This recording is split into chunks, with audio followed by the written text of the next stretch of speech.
Hello, everybody. First of all, I want to thank everybody for watching my show. Today is October 27th, 2020, and we're only 7 days from elections. And I hope everybody's either voted, and if they already voted, make sure you vote for Donald Trump. And hopefully, you have already made your vote present, whether early voting or mail in or however they're doing it, and depending on the states, or get out and vote on election day. Either way, just vote. Um, I want to get into some things. I know in the past I have gotten extremely detailed things supported by evidence from sources from my profession, what I do utilize through my endeavors, and some sources that I'm fortunate to have opportunity to find, and that's where I get my information from. But I do collaborate with those sources, and I usually like, I'll explain to primary sources, not just secondary sources. First of all, a little bit about myself. I think I've explained it in the past in other shows. I am a centralist. I am basically, like most Americans, I'm a centralist, independent, like the vast majority of Americans. We're about 40% of America actually decides elections. This is confirmed by even Gallup polls. Our most independents are leaning right. I would consider myself a centralist leaning right. Um, but I always prove it to me kind of thing. The Missouri show me state, even though I'm not Missourian. I would like this. I had actually left the Democrats in '09. I know I've stated this in the past. And I took actually the weird pill of awareness, as Candace Owens has said. By the way, I love her. She's great. But I think that people often misconstrue, and that's just why the polls are often incorrect, because the way they sampling, which I went through in prior shows, and a lot of my shows I did in the past, please go back into them. Like example, the global I talk about in one of my shows about globalism versus nationalism and or populist nationalism, and with the true nature and with the really wars going, and there was actually a civil war. I go into that aspect. That's why you see a lot of things how they happen with uh, with Trump and everything versus everybody else. I do elaborate into that. I also talk about the Democrats, their historical and contemporary history of racism. They've been pretty much a racist, bigoted party. I believe they still are. And I also go into things that I talked about corruption, which I've told for in the beginnings of the international corruption of Biden, and I was presenting it how dangerous he is. And I often stated that Burisma was just the tip of the iceberg for that. So, I also want to explain another thing, and this I say to you. I suggest you check out the facts. Even I'm asking you to always think for yourself. And this is, when I had a radio show several years ago, almost over a decade, I also encourage people to think for themselves. Look and be your own fact checker. It's so much prevalent today as it was yesterday, but even more so. Don't believe fact checkers or anybody else. Even I don't care what news, or you can look at them, but you can find out their sources and if they're true, and you go down the little rabbit hole to find out what really is going on. That's my suggestion. And as a historian and a consultant in geopolitical affairs, I do not temporarily rely on secondary sources. I will look at them and I look how they analyze, because secondary sources is like an article you would see, and then they use like anonymous sources, which are pure BS. Facts or other primary sources supposedly, and then they do their own analysis and then they give that to you. So then you're reading their analysis and not really thinking for yourself. So I discourage secondary sources up to a degree. You can take theirs, listen to if they really sound credible, logical, but still do your own research. And that primarily is going to primary sources, and primary sources are actually factual, literal sources, which are such as witness accounts and documents. Also, these can be often misconstrued by perspectives as well. So you have to be diligent when you look to and you listen to witnesses speaking, and sometimes they might be politically or personally motivated for certain reasons. That's often very common. And or where the how they are just generally. Everybody has their their view. They can look at a chair from different angles. It's still a chair, but they see it from different angles, and they think that angle is the correct angle, right?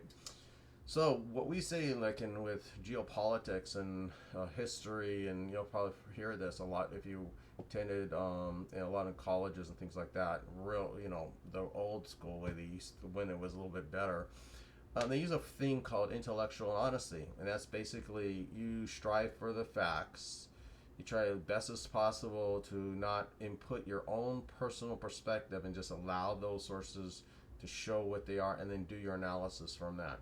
So that's what I'm asking you to please strive for. I know I'm going a little bit into that, but I think it's important, and this is where you can diligently in the future, not just whatever I say, but everybody else that you listen to, look at what they say and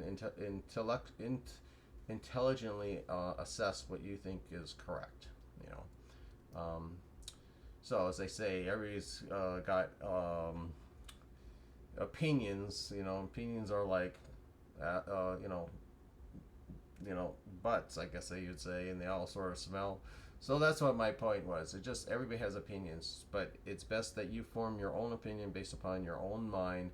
Don't allow others to dictate it. You often hear, people pushing their views. You see that especially on the left, as recently with like 50 cents and that whole spiel.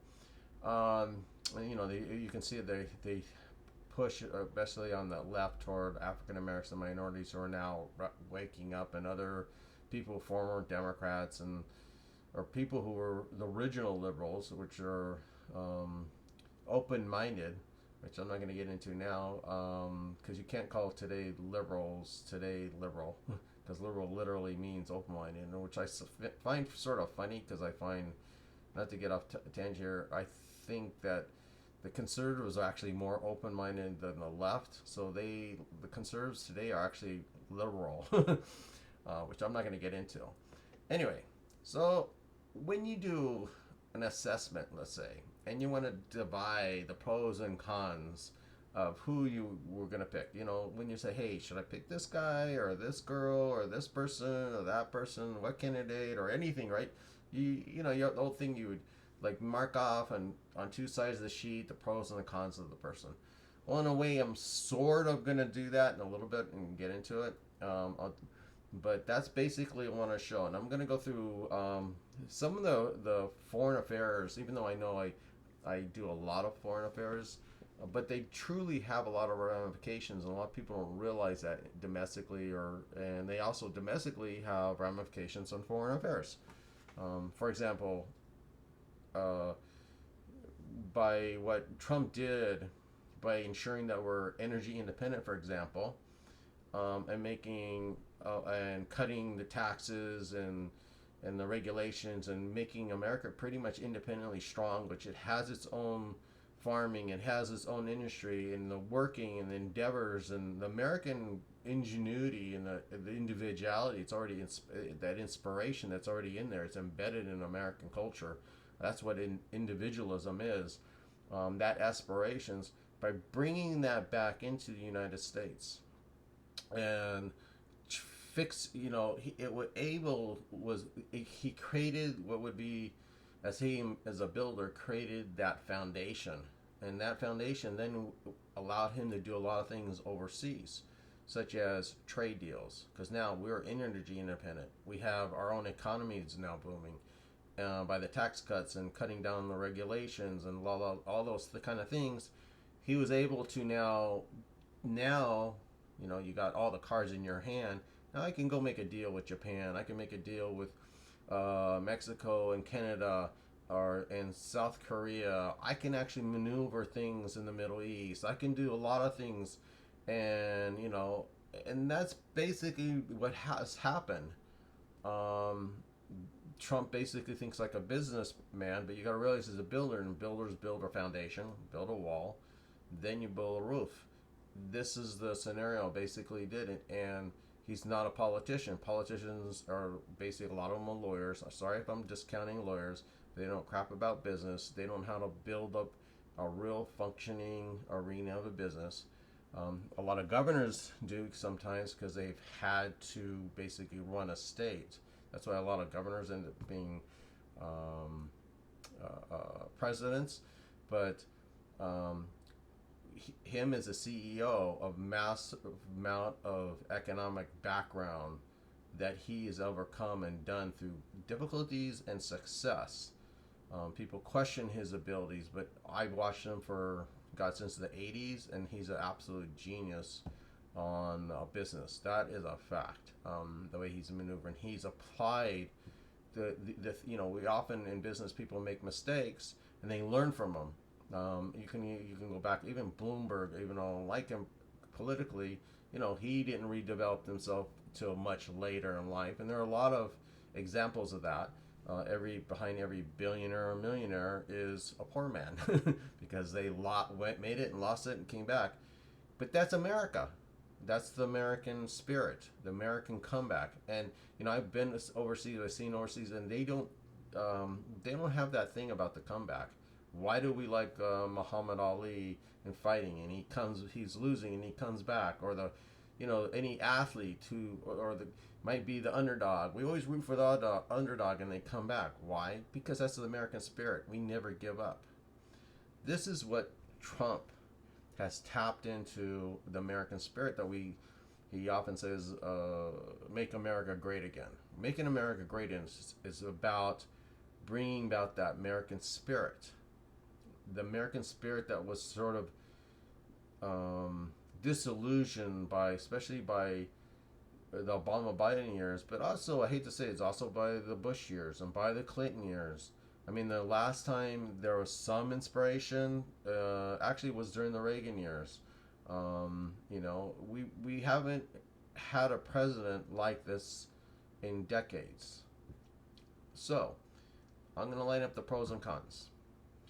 Now, just basically going on foreign affairs and national security, only because that's even my fortitude to a large degree, but I also go into a lot of domestic.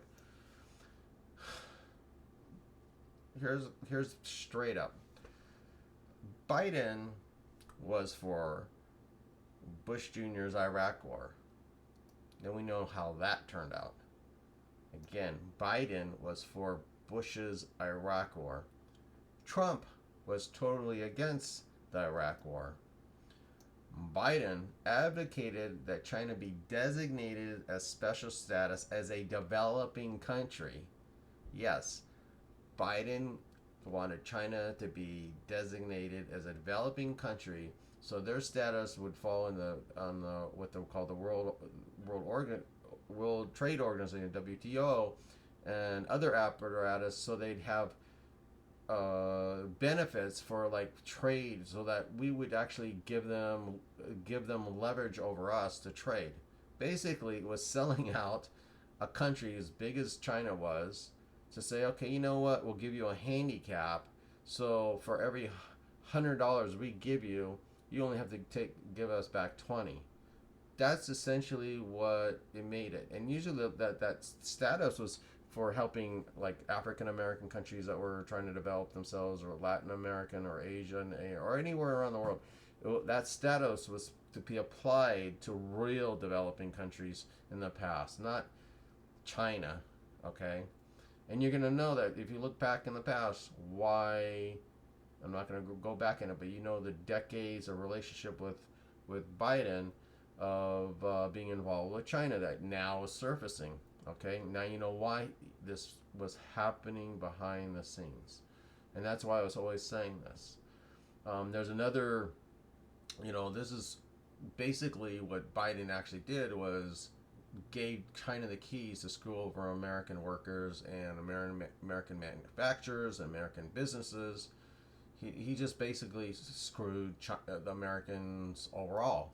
I don't care what class, lower, middle, upper, he basically screwed. The only ones who would benefit were the hedge makers who would make monies from the globalist activities and their kickbacks and monies driven outside the U.S. And this is why he didn't care about high taxes here, because the corporations that he's paid off are companies outside the United States. So that's why, and I just thinking of that in my head, that I forgot to, this is essentially part of it. Why Biden doesn't give a crap about raising taxes. That's why he will. Another thing Biden did, and I remember this back in the 90s. Here's a reversal. Okay, now China was given a special status, like I said, as a developing nation, under through Biden when he was in the Senate. In the 80s, in the 90s, Biden reversed Puerto Rico's special tax status. This was a private Puerto Rico with corporate incentives. In other words, corporations or businesses doing business in Puerto Rico would have to pay less business and corporate federal taxes, and because of that, it incentivized businesses to be there, and therefore manufacturing, employment, industry. But what he did by reversing that, he caused industry to leave, and especially pharmaceutical industry. In fact, people don't realize in the 90s, a lot of our pharmaceuticals were actually made in Puerto Rico. But where do those factories go? And that pharmaceuticals, everybody's wondering, COVID and all that. Well, they went to China, and that has Biden's fingerprints all over it. Maybe perhaps he was paid off to do it during the 90s too. History is showing that possibly true, as we're finding out more as the layers of corruption and treasonous behavior by Biden and his family, basically racketeering. Anyway, another thing is Biden in the 80s, I remember this because I actually happened to have been overseas when this happened. He actually threatened Israeli Prime Minister Menachem Begin, who is one tough cookie. If you know his background, he was a former leader of the Gun. He's a very tough person. He's one of those true leaders. Imagine a George Patton or Eisenhower. I mean, that's pretty much Menachem Begin. He was a tough guy, and you couldn't push him around. And Biden threatened him that they were going to cut funds to Israel, and if Israel didn't refuse expanding the development in Judea, Samaria, or also known as the West Bank. But Begin famously, in a famous speech, really tore into Biden, and so bad that Biden literally was like walking with his tail between his two legs. I mean, it was totally embarrassing. He was a chump. So you understand, Biden is nothing, has no spine. Back then, he doesn't have a spine back now. When heavy leaders would stand up to him, he'd get crushed. This is why I'm telling you honestly, this is why Putin, when you look at geopolitics, and I do this all the time, there's a lot of personalities.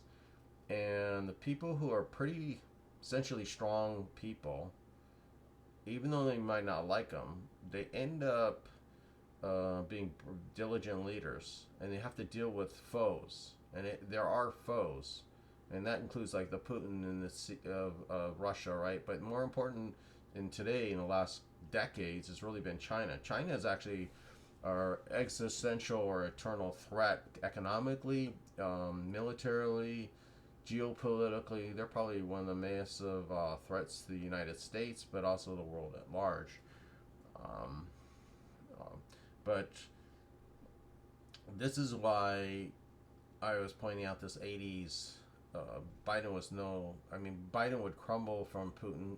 That's why we saw that. Biden would crumble under C. I can give you one after Iran. He's a wuss. He couldn't handle the Iranians. He couldn't handle any of them. They could do circles around him.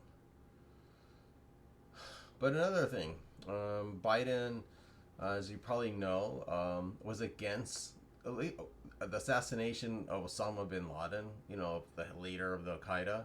Obama at least got that right. But Biden himself was absolutely against it. This is a fact. Biden was also against the assassination of the Iranian Revolutionary Guard General Qasem Soleimani, who was assassinated by Trump. You probably may have heard about that. But this guy was literally probably had more. He, for decades, since the 70s, actually, he had a hand, by the way, I'll tell you. This I know from personal stuff. He actually had a hand involved with the Marines being blown up in Beirut. And that's all I'll tell you. This guy had so much blood on his hands in developing Hezbollah. He has blood on his hands from developing all the terrorist activities throughout the world. He was involved with Argentina blowing up the Jewish, I think it was athletic club or whatever, but against not just Israelis and Jews, but Sunnis and Americans. He was one involved with improvised explosive devices that were sent from Iran to kill American soldiers. But, Biden didn't want to kill him. And then Biden said, oh, if we kill him, it's going to cause a whole war, right? Well, he's been wrong about that. Iranians are not going to have a war with the United States. This is Donald Trump. This isn't Obama. That's what I was talking about, having a spine. Obama, unfortunately, I hate to tell you, was straight up looked at pretty weak around the world. But he was very manipulative, and so was Biden. They were self-serving, and they are looked. I hate to say it, they were looked at as assets by both Putin and China because they bought them. I'm not going to get into Obama's affairs right now, but it was pretty class A, bought and sold. It's sad. If anybody ever saw what behind the curtains, you guys would be freaked out from it. But one day, hopefully, it'll be exposed. This is part of that cover-up. This is part of why they started that impeachment and everything. They went at Russia, and they got rid of Flynn because Flynn was fully aware of this stuff. And I don't want to get off a tangent, which I am right now. Anyway, Biden also failed with Russia when Putin took over the Crimea. He didn't do anything, like I said, weak spine, didn't care. Or when Russia pushed in their pro-Russia militia into eastern Ukraine. The only thing that Biden did was give the Ukrainians blankets for defense. Meanwhile, Trump, as you know, probably if you've heard the hearings, they even acknowledged with the Democrats' own witnesses that actually Trump gave missiles and arms in support for the Ukrainians, while Obama didn't. That was sort of ironic, but that's actually a fact. There's another thing you probably may have heard. I believe it's in Peter Schweizer's one of his books. He talks about the Uranium One deal, and you'll find links between the Biden family also involved, not just the Clinton Foundation, but also Biden had his hands in that with his apparatus during the Ukrainian deal. Maybe that's why his son got $3.5 million where it went to Hunter. Why did Hunter get $3.5 million from a oligarch who has ties to the Russian mob, who is under basically one of Putin's little hands there? These are big questions. You sort of see a picture of the pros and cons there, and I'm starting to get into all the cons of Biden. We know about the New Deal that Biden had supported, which basically created instability in the region. I know this personally that the Sunni Arabs, especially along the Gulf and elsewhere, they were freaking out. This actually unified between the Sunnis and Arabs and the Israelis. They were petrified and felt often betrayed by the United States. They were actually looking into reaching out to China and Russia because of Obama and Biden. I'm just telling you. That's how bad it was. This is how bad Biden is. You think people loved Obama over there? They hated Obama and they hate Biden over there. Oh, well, except for China and Putin. They think they're chumps. Anyway, and you may have heard about the $1.5 billion cash, which no one knows where it came from, that was dropped off on pallets for the part of the Iran nuclear deal. which I don't go in the specifics of the Iran deal, but it was absolutely disastrous. It never really stopped Iran from pursuing nukes. That's actually a fact. But we do know it gave them the ability to broaden their hegemony into the Middle East. It gave them the ability to, the Houthi, support the Houthi war machine. They even supported Hezbollah. And interesting enough, they actually supported Hamas, which is sort of weird because they're in a way sort of against each other in some situations, but they actually help support them. But they're frankly causing, it was disastrous. My question is how much cut did Biden get from that $1.5 billion? It can be easily said, and I'm just telling you straight up, the Obama folks, Biden State Department got their cut. Certain people within their people had gotten their little piece of the action. You can say that. And I'm surprised that the State Department, this is where I get upset with the GOP. They could have easily investigated where that $1.5 billion came from, and was ever accounted, and who actually got it, and making sure that all cash is accounted for. Because how do you know it wasn't 1.8 and sort of 3 billion was dropped off someplace else, right, Joe? Right, Barack? Right, Kerry? Right, Hillary? I mean, they all got some cuts, and you don't even know where that cash could be laying in what damn bank overseas, okay? I'm just telling you. So, because it's all cash. And of course, we know the $1 billion that was missing out of the State Department. Anyway, we know that Obama and Biden actually meddled in Egypt during the overthrow, which was called the Arab Spring, the Arab Spring in 2012. They actually meddled in Egypt. There was called April 7. This was a CIA operation designated by Brennan. I'm just telling you facts. It was an attempt to overthrow Mubarak. He was not a problem, but they wanted to put in the Muslim Brotherhood due to their connection in the Muslim Brotherhood with globalists. I'm not going to get into that, but that's basically why they did it. And it was also to create instability in the Middle East, because as more instability, they actually benefit from wars and destruction. Just that's their policy. That's what they are. And when El Sisi came in and stepped in and had to basically save Egypt from becoming a Sunni version of Iran, Obama and Biden cut off funds to Egypt. You'd think and El Sisi's been pretty proactive against the Islamists.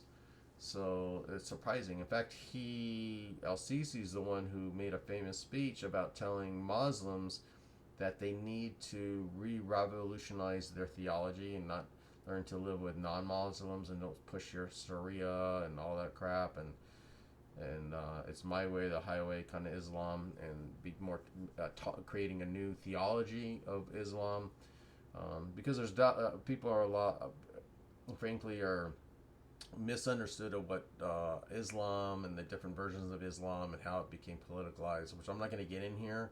I will down the line though, get into explaining the different versions, because it's very much the reasoning why a lot of things have happened politically in the Middle East. But things have changed because people that theology is being, I say, dissolved. Anyway, another area that you probably heard was Biden supported meddling in Libya. Oh yeah, that's right. They went in and helped get rid of Gaddafi. I don't even know why the hell we got. See, we're always getting somebody else's wars. Libya, By the way, Biden actually supported back in the 90s. It just popped in my head. The attack in Serbia. When they were dropping bombs into Serbia during the 90s and killed a lot of civilians. And because they did that, it actually made that government, the Serbian government, which was pretty moving toward a democratic version or republic version or democracy, they basically made people feel frightened and seeing what has happened, and it drove the country to become more dictatorial. Anyway, that's just a fact. Forgot to throw that in there. But going back to Libya, it was pretty interesting because he didn't really care about American soldiers. He always says, "Oh, I care about American soldiers." Yeah, well, he didn't really care about the American soldiers or ambassador that was killed in Benghazi. It was all crickets, and it's like Hillary says, "What are you going to do? What can we do?" You know, they basically abandoned them. We know that it's actual fact that the Obama-Biden administration actually armed ISIS. They would bring arms from Libya that flew into Jordan, that went into Syria, and that's how they actually, financially, but this is strategically and logistically supported ISIS. That's how ISIS actually got really strong and powerful. It was through the hand of Obama and Biden. It's sort of funny because you can see this all in Arab newspapers and outlets. It seems like everybody in the Middle East knows about that, except for Americans, which is sort of funny. I mean, everybody knows that in the Middle East that about this, but Americans are, I find, are ignorant of that. So basically, Biden has blood on his hands from the genocide committed by ISIS. You're probably not even aware of that. Obama and Biden actually prevented refugees, not just Christians, but the Yazidis and the the Kurds, the Syrians who are trying desperately to get out of that area. Were trying to get asylum in the United States, and I hate to tell you, Biden blocked asylum. Oh, he wants asylum for people seeking economic reasons from, let's say, from Latin America. But hell, people were actually getting killed, slaughtered, and raped, like the Yazidis. He wouldn't grant them any asylum. And that's actually a fact. So much for the compassionate Biden, right? In fact, probably you saw the disinformation, all the pictures of Obama actually and Biden. They created the cages and putting illegal alien children who are coming from Mexico and Latin America. It was not Trump.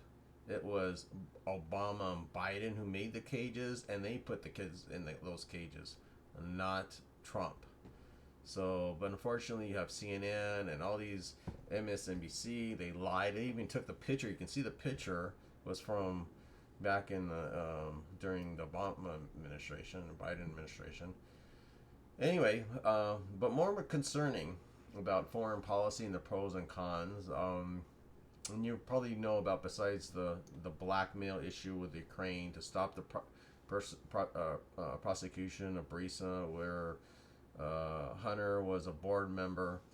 Now Americans are finding out about his criminal corrupt enterprise. It was not Hunter. It was like this massive, basically racketeering. I'm surprised they're not hit with a RICO yet or something. I mean, in the near future or something.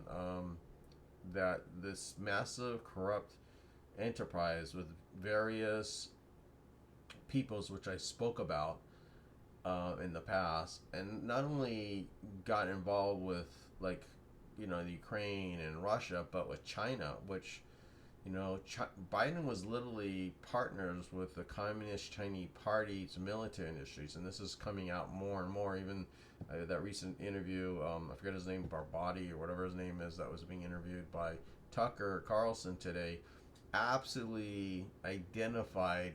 And I talked about that in my past show, about that corruption with the different enterprises and how that affected, like, BHR, and there's their energy, I think it's called CESC or something like that, that was highly involved with obtaining American military technology. And of course, Biden was involved. He didn't care. In fact, he was getting paid. He was getting a percentage, and he was going to be actually a partner. I think that's why Obama really didn't want him running for president. I honestly, that's my hunch. I'm not sure if that's really true, but that might be one of the factors. But what Biden did literally was he committed treason. And now that we're watching the Biden family, it's like literally like it reminds me. I've been watching a series. Sometimes I watch I was watching the Americans the other day. It's Americans is about a KGB Soviet family that, they're cells and they're here during the 80s and they're spying. They live like Americans. Well, that almost reminds me of the Biden family. And I'm not really exaggerating because they actually acted like their whole family acts as like not for American interest, but for like Putin's interests, or specifically more even with China. I'm not going to go into. By the way, China has a lot of put their hands in a lot of stuff, and that's why. Not to get off tangent, but now that you understand why Nike and you see LeBron James, NFL, a lot of the movie industry, celebrities. This is why they literally advocate for Biden because of the China question. Because China finances film. China has been involved with film.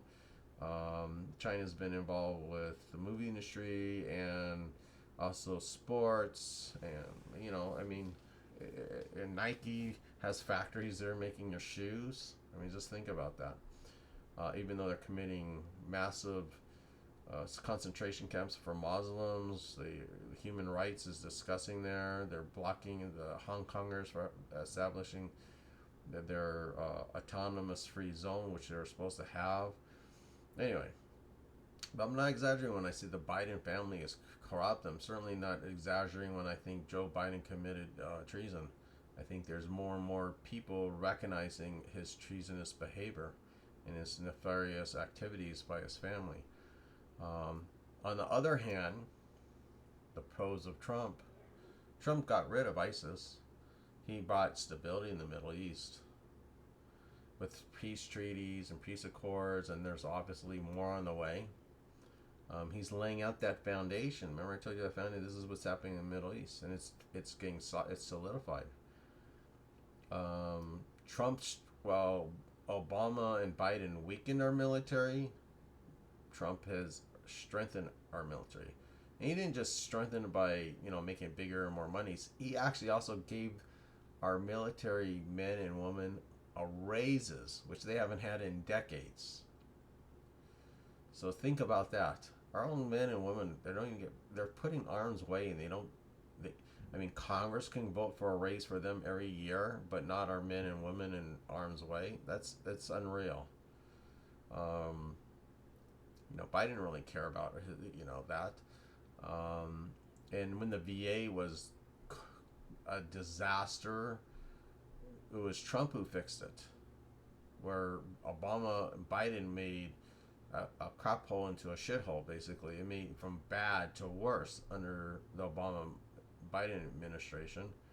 But thankfully, Trump fixed that, and he fixed it with a lot of different bills. He created accountability. He allowed them the option to get see health. If they can't get to the VA, they can go see they had options that waivers where they can go see another health provider. These are things that Trump did compared to Biden. So, and then when I hear about COVID, and everyone's, oh well, what about Trump COVID? Well, let's compare apples and apples. What did Biden do? He was actually point and center for the disease epidemic of the swine flu. It was brought up, I think, during the debate. And this is actually, I think I brought it up myself in a past show. But there was over 6 million people got it. And thousands of people died. And by the way, most of those who died were actually children. But what he was lucky, the only thing he was lucky was that swine flu wasn't as deadly as COVID. Because think about the percentage. If it was as deadly, you can do the math. If it was 1% of 6 million, you would have 600,000 people. If I did it right, you'd have 1%. Yeah, 600,000 or 6. Yeah. It would be It would have been devastating. So think about that. It was 60. Oh, I said 60 million, not 6 million. 60 million had swine flu. So if you take 1%, yeah, that's 600,000. 600,000 would have died if it was today. And they still didn't have anything. They sort of lucked out because it just sort of went away because it was sort of the end of the year. So, yet, what Trump had to deal with, you got to hand it to him. Nobody else was put in the same spot. He had to think on the hand. He created a. First of all, he blocked. He banned from entry into from China. So it literally even most disease experts say he saved millions of people. Just that alone. A lot of the deaths, by the way, if you look up, unfortunately, died in California and New York, and actually, I hate to say, I hate to say, but just telling you, Democrat-controlled cities or states were who the majority who died in nursery homes were, for example, within New York. If you took New York out, the death rate and everything would just drop because Cuomo just dropped the ball, and so did de Blasio. They actually put in COVID patients into nursing homes. That it was like bringing bubonic peg and just sticking it in a nursing home and let everybody just die. He definitely has blood on his hands for that. So that definitely affects it. And what Trump has done, and everybody was on a learning curve. What was happening with COVID, because nobody really knew. They're sort of learning as they went along, and now we find out what needs to be done and blah blah blah. And look what he's done with warp speed with the vaccines and other treatments and therapies and things like that. He's done a lot. And then the same token, he's right. We need to learn to work. Now we know you don't need to shut down. We just protect people who are vulnerable to it. At the same time, keep our economies open. Like he's right about not making the cure worse than the disease. Just to think of the amount of suicides, nobody's taking that into consideration. The teenage suicides or suicides of depression, domestic violence, alcoholism, drug abuse, you name it. That's not being assessed. Anyway, here's another thing going back to more of the economics domestically, Biden actually supported NAFTA, which literally destroyed the American manufacturing jobs. I mean, Michael Moore made when he first came into, I think it was called Roger and Me, and that was his first movie. It was based upon what happened in Flint, Michigan. Well, Michael Moore is an idiot if he's looking at supporting Biden. I always wonder about that. He's, the city that was destroyed by Biden, and he, and all the factories that were destroyed because they supported NAFTA. I mean, you can ask any person probably who is at least probably a baby boomer like myself, I guess, or older, who lived during that period when NAFTA was created in the 90s. And ask any person in Michigan, Wisconsin, Ohio, Pennsylvania. People don't even realize Pennsylvania, the mass amount of steel that was manufactured there, or even Minnesota. And that was actually all brought back by, guess who? Trump. People forget how damaging with Biden's economic policies, with his trade policies, destroyed not only the manufacturing base, but literally destroyed American businesses and definitely screwed American workers. I can't see in my lifetime why any union would ever endorse or support Biden, because that loss means they lost, workers, mean that lost money is coming into their union. So that just, would be common sense.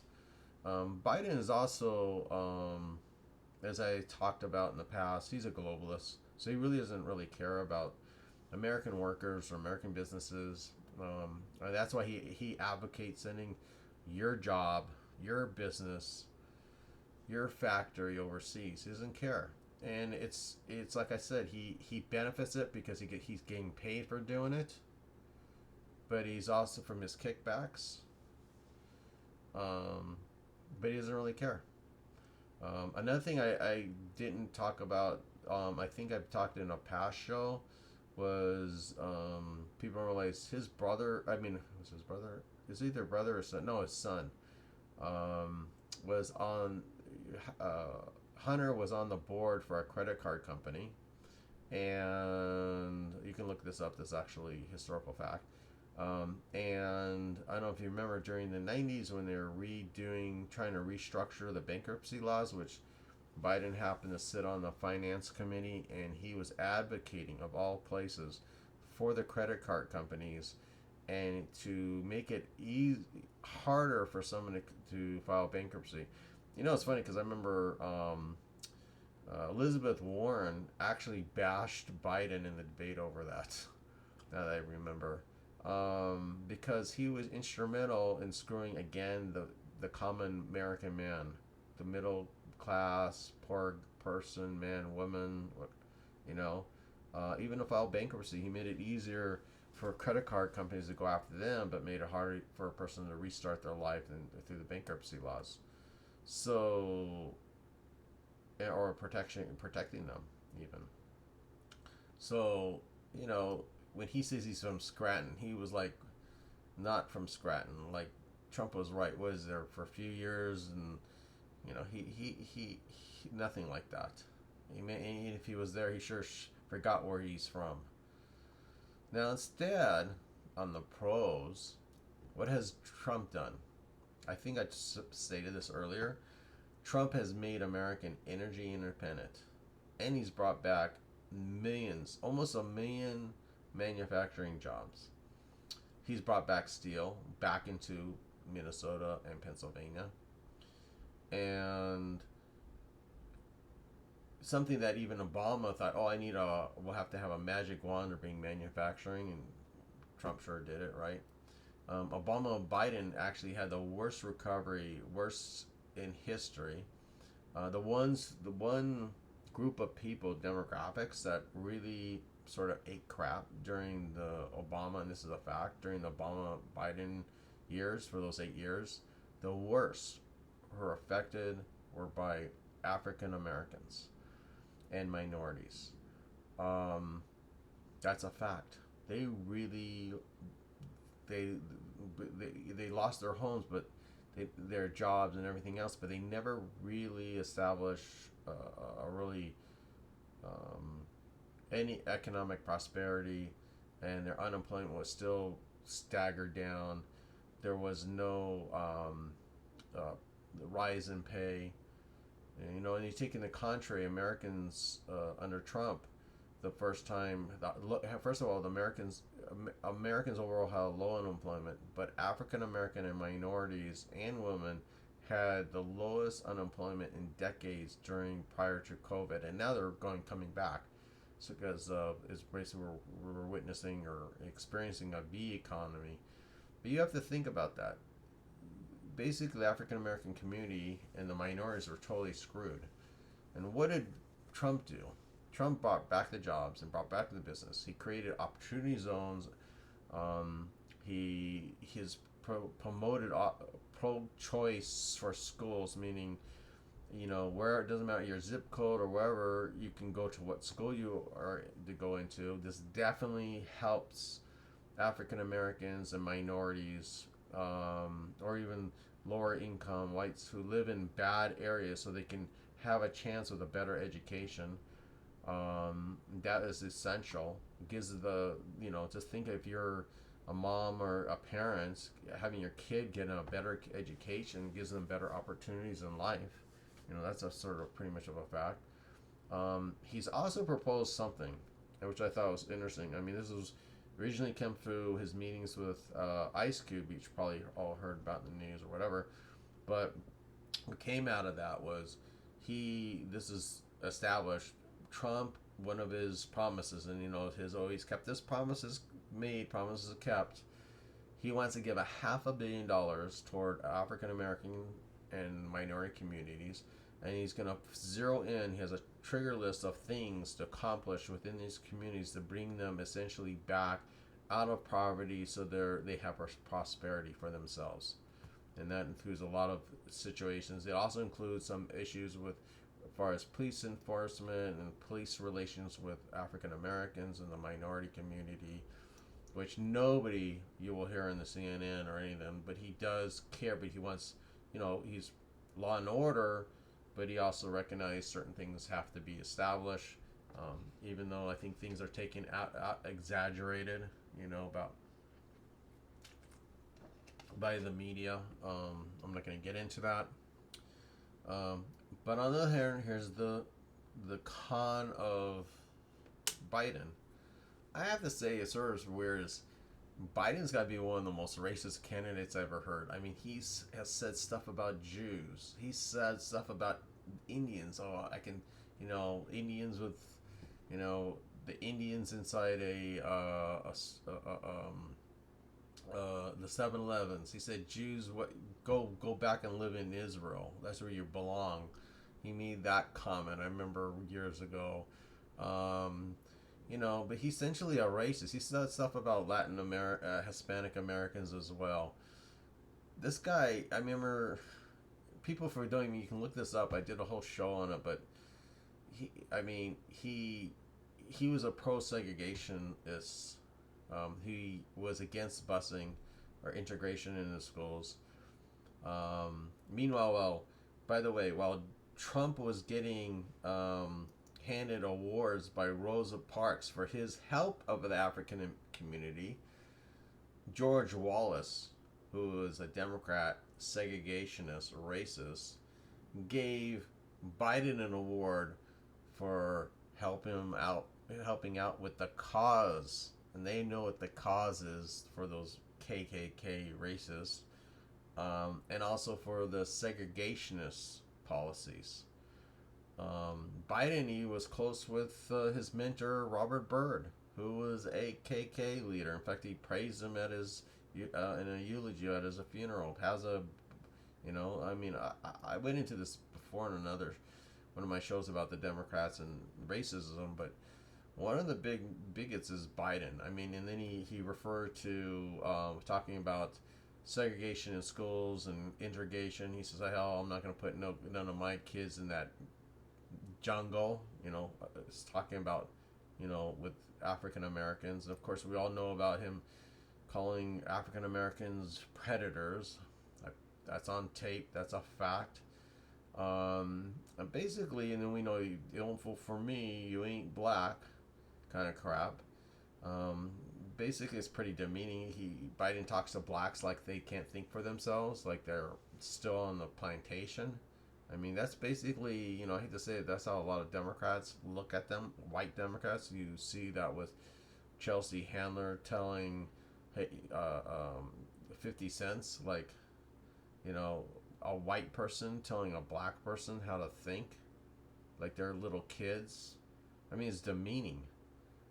But this is actually fundamentally, I hate to say it, is actually how they controlled African Americans on the plantation. They just didn't whip them. They had to make them think they're like kids, that they had to be told what to do and how to think. And that's why it's often called, like Candace Owens and others have referred it as the Democratic urban plantation, because they treat African Americans like they're stupid and they can't think for themselves. They think because the color of your skin is how you are to be. They don't. People have brains. They think for themselves, and they treat them disgustingly like crap. So frankly, if I ask you, or you think about it, what has Biden ever done for the black community? Except for one thing. He put them in prison. And he destroyed their family and their livelihood. That's pretty much what he's done. Through his bills, his policies, over the decades of 47 years. He sure is an advocate of pro-choice school. He wants to tell them you're going to have a shitty public school. That's the only thing you can go to. You can't go to a private school or a charter school. In fact, he advocates for ending charter schools. Now, on the other hand, I already mentioned about Trump helping the African American communities. Probably something you don't know, but Trump actually definitely helped the Native American communities. While Obama and Biden actually cut funds, they took funds, and I was witness to it. Actually, I was shooting a documentary. I actually have it on. You can probably check it out. I did a documentary on the Hopi. While I was on Hopi land, it was during the stimulus, and the Obama Biden cut funds to the Native Americans. So suddenly they had no monies, and then they formally laid off their transportation department on the Native Americans' lands, so they couldn't maintain it. And suddenly they had snowfall, and it was bad.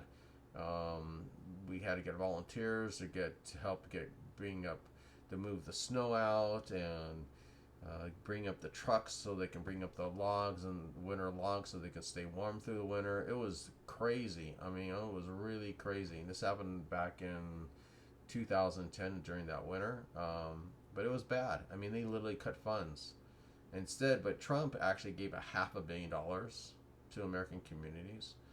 I know of several Native American communities have actually came out and endorsed Trump, including the Navajo Nation and the Crow have endorsed Trump. Like I said, Biden cut funds to the Native American communities, but they not only did that. You can look this up. This actual fact, the EPA under Biden and Obama actually polluted the Navajo rivers. I remember that. I witnessed it. They were pretty bad. Talk about clean air and clean water. They didn't really give a shit. And don't tell me about climate change or global warming or whatever. I'm not even going to get into that issue because I have big questions on that. On one day do a show on that. But another thing that Obama and Biden really never cared a damn thing about the Native American community. You're probably not aware they have had for almost a couple of decades problems where the abduction of Native American girls from their reservations and getting raped and beaten up, and nothing was being done until Trump. Trump created the task force for abducted Native Americans girls. They've actually caught several criminals and found others, and unfortunately found the remains of the girls. But I mean, at least has a task force addressing, going after, and trying to stop what essentially was happening to Native Americans. At least they're starting a policy to help the Native American community. This is a big difference. Meanwhile, and I'm not going to get into the QAnon thing because I always have questions. I don't know. People told me I don't even know what the hell QAnon. I have people on Facebook who are QAnon. I don't even know what the hell that is, honestly. But I know it's a conspiracy theories and stuff like that. I'm not going to get into that because I don't know much about them. But Obama never did a damn thing really even about the criminal human traffickers. In fact, he sort of protected them, essentially, with the cartels. A lot of those cartels coming from up north, people don't realize a lot of that is when they say human trafficking cartels, not just move over cocaine. It's a lot easier to move over a bunch of people, especially young girls and young boys, and then sell them for sex. That's what they're doing.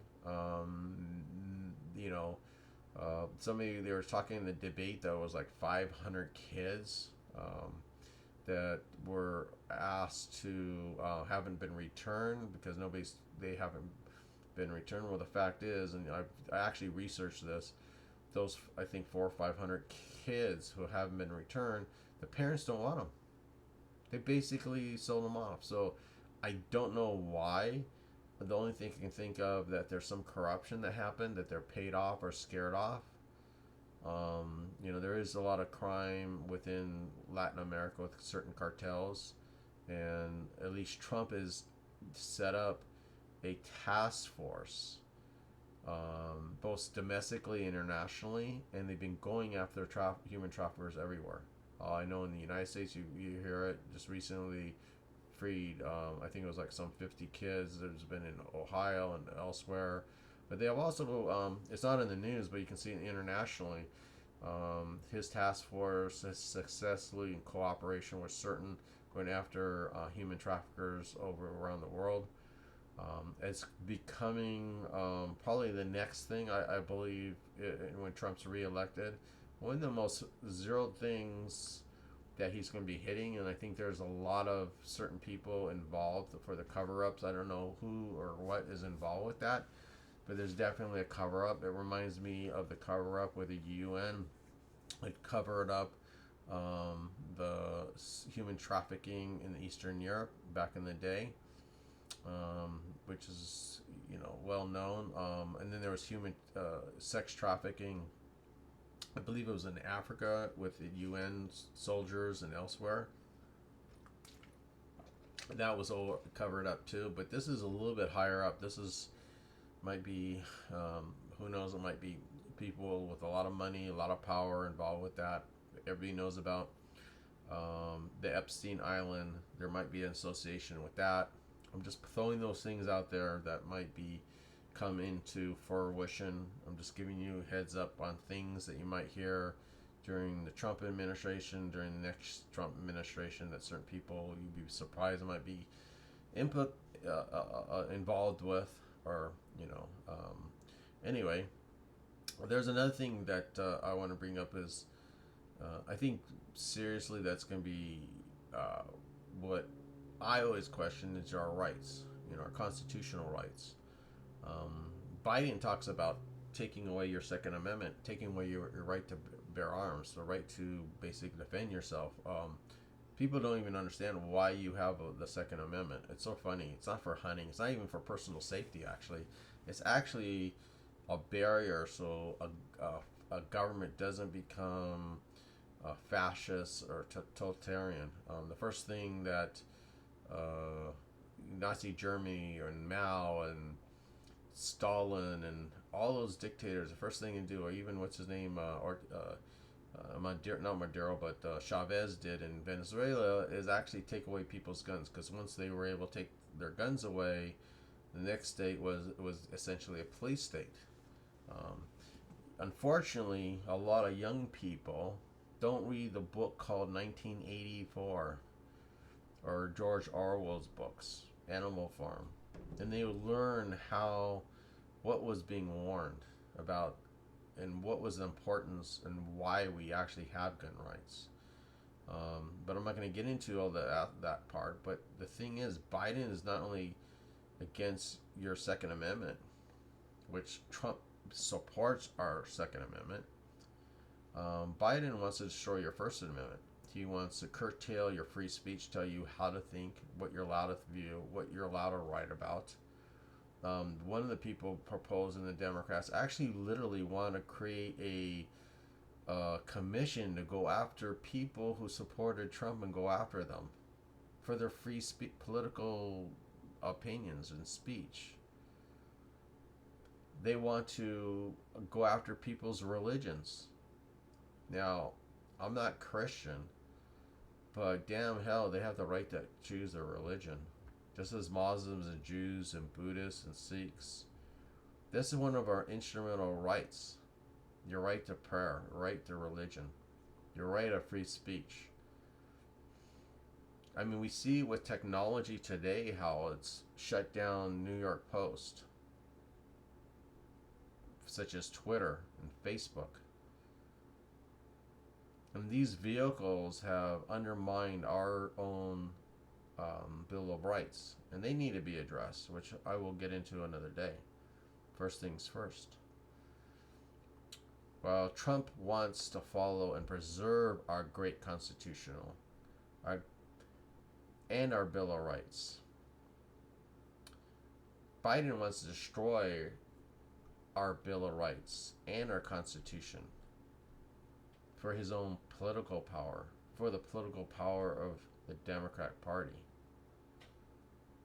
While Biden wants to reverse Trump's taxes, reverse Trump's tax cuts and his credits, Biden wants to basically raise taxes. He said it himself. He's going to reverse Trump's uh, tax bill. His tax cuts, and that effectively ends those credits for those kids. Those parents who have kids. It would mean from even lower middle class would definitely be affected, but it would also destroy the incentives for corporations to invest here and hire people. It would just put us in a recession. On the other hand, what does Trump want? Trump proposes further tax cuts designed directly and only toward the middle class. It's pretty smart. He's already did it with the business. Now give the middle class a little kick. I also question labor being taxed a lot. Potentially, if you, I'm not gonna, don't want to get off tangent, but it was actually ruled one time as unconstitutional to tax income tax back in, I think it was the late 1800s, and then 1913, when they created the Federal Reserve, that sort of changed everything, and then they snuck in later on, which I always wondered how they ever got that in, but they made an amendment that I always questioned whether it was ratified or not, to allow income tax. And that's how they went around it. But nonetheless, Trump wants to cut your taxes. Biden wants to raise them. And nowhere around the world is he going to get it. He can say it otherwise. He says he's going to raise taxes on people making $400,000. Let's say he's going to reverse those taxes on Americans. So that's a raise. Then on top of that, he's going to raise people making $400,000 or plus. Most of those people making $400,000 or plus, guess what? They own businesses. So what are those people who make $400,000 or plus going to do? They're either going to move their business outside the United States, or move out of the United States, or redirect their monies from outside, so then they can't be taxed because their money is being made outside, and they'll have shells upon shells that nobody's ever going to know. They'll have their monies inside places like it'll be back to where it was in Obama and Biden years, basically. And I didn't even get into the $4 trillion. He proposes $4 trillion for his Green New Deal. Where the hell he's going to get all that money? And even that $4 trillion is not even close to what his how much money would be needed for his Green New Deal. Trump was right when he says probably heading closer to $100 trillion, because his in the Green New Deal, and you can read it. It's on the site. It's in there. It's literally in the manifesto signed by Biden, and he signed with Bernie Sanders. And essentially, they're talking about ripping down walls, changing the windows. You're talking of totally tearing down our energy. Basically, you might as well use a bicycle. Electrical costs will go through the roof because they're dependent on wind and solar. And by the way, wind isn't actually the best thing. I hate to tell you, the wind is, if you're, I care about the environment. Always have since back in the day. But wind kills raptors. In Nevada, they actually don't have any more. They tore down, I think it was about 20 years ago, they tore down their windmills, and they have a lot of wind. They can produce a lot of electricity with their wind. But the reason why they tore it down, because it was killing the California condor. And I don't even know why California still has it, because not only the condor is affected, but there are the brown eagles and hawks are affected, especially the raptor. They get killed in those windmills. When you put thousands of them, they get hit. Anyway, that's it. And by the way, those windmills he's talking about building, guess where they'd be manufactured? Not here. By the way, I remember thinking back in 08 and 09, remember when Obama and Biden promised those shovel-ready jobs? It's sort of funny they use the same lines, like Americans can't remember what happened, what, 12 years ago, you know? That shovel ready jobs never happened. For those people, please Google that, do your own research. You'll find out shovel ready jobs never really happened. All those green jobs that were supposed to happen never happened. They propose the same stuff, you know. So,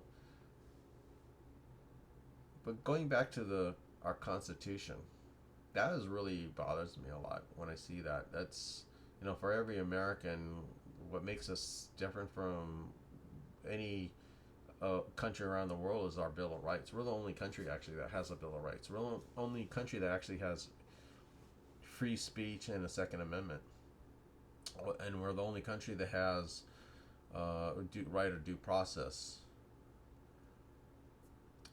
We essentially, if you look at our rights, we're essentially the only country that has that. We're the only one country. We're not a democracy, by the way. We're a republic. And now you hear about Democrats and Biden.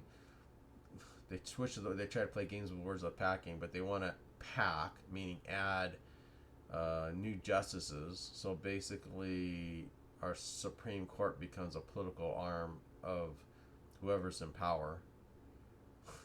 I mean, that would literally tear down our institutions, our check and balances. The judicial is supposed to be the branch is to balance between Congress and the president, and also between states and other issues. They're supposed to not administer policy, but look at law, and that's it. But the Democrats and Biden don't like that, so that's another thing, a big issue. So the bottom line is, I mean, Biden, without a doubt, is corrupt, and he's the traitor candidate. If God forbid he was president, should be impeached. I don't even with not being elected, he should be indicted for RICO, treason, and corruption. And there's plenty of other stuff. This will, from Jim to Jill, James rather, Jill, Hunter. That is like, when I look at their family, it's like looking at a chart, and if you had Capone in it, Trump would be Al Capone, and then everybody else. And then I think really above him would actually be Xi of China, because now we found out, I was listening to the testimony of one of Hunter's business associates, may have heard about him, I can't remember, Baba Banilli or whatever his name is, and he was talking about how Biden was, called himself this. He was often referred as the CEO or whatever, but he was so close with Xi that they were always working together on trying to endeavor business and political influence in the United States. That to me is treasonous. That is the definition of treasonous. I mean, that actually, what Biden did, he violated the Constitution. Not just by literally, there's, like I told you about the emulation clause, and you can look it up, but he literally violated it.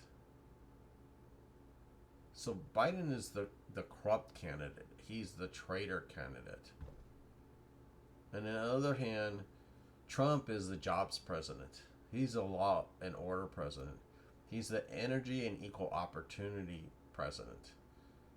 He's the president that's been there for all Americans, whether you're black, white, green, yellow, gay, straight, Muslim, Christian, Jewish, Sikh, Hindu, didn't matter. Trump has also done another great thing, and he's transformed the GOP back to the days of Lincoln. He brought back how the GOP was under Lincoln and Teddy Roosevelt. And I believe even if today John F. Kennedy and Robert F. Kennedy were alive, they'd be probably Republicans today. Oh yeah, because Trump literally copied our JFK's economic policy. Yes. So basically, Trump is Lincoln, Teddy Roosevelt, John F. Kennedy, and Robert F. Kennedy, wrapped in one. And as a historian, as somebody who studies history, being challenged just how Lincoln was challenged by the same Democrat Party, who the same things, literally identical, is ironic. Trump is going to go down in history as one of the greatest presidents in our modern times. You know, we're thankful that we don't have a Soviet Union to deal with. We only have China.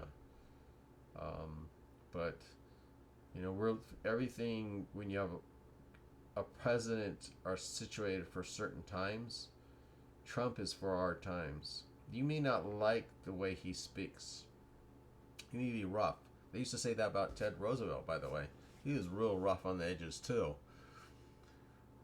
I believe today, if Ted Roosevelt was alive, they would say he's like Donald Trump. Because I've read things of how he was speaking. It was pretty harsh compared for those days in their times.